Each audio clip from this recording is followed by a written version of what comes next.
هو مش باين. مش باين. ما انتش باين جوه. بتعمل عكس اضاءة.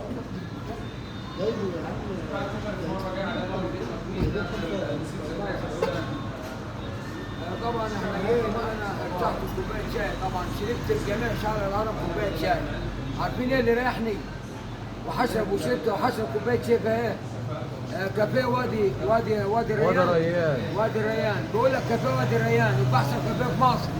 هو كافيه وادي ريان احسن كافيه في مصر. يعني انا جايب عربيه ب 4 مليون جنيه وجاي اقعد على كافيه وادي ريان. ليه؟ عشان كوبايه الشاي بتاعته.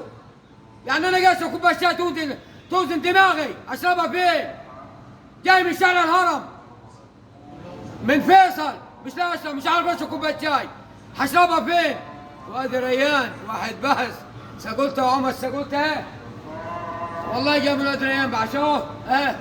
طب العربيه دي العربيه اللي المفروض تتركن قدام في احسن كافيه في مصر، بس انا ركنتها قدام كافيه وادي ريان.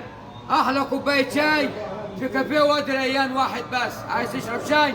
اشرب في كافيه وادي ريان. وادي ريان اهو، المال الحلال اهو، المال الحلال اهو، المال الحلال اهو.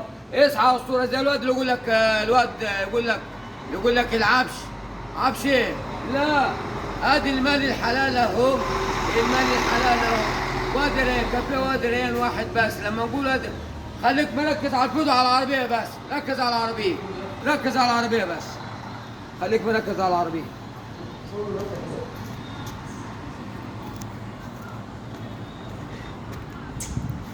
سنة بقى في العربية بقى.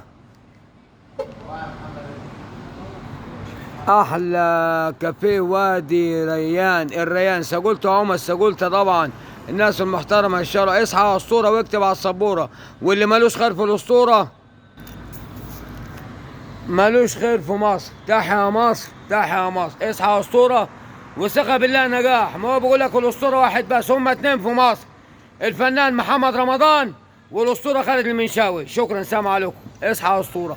يلا محمد رمضان.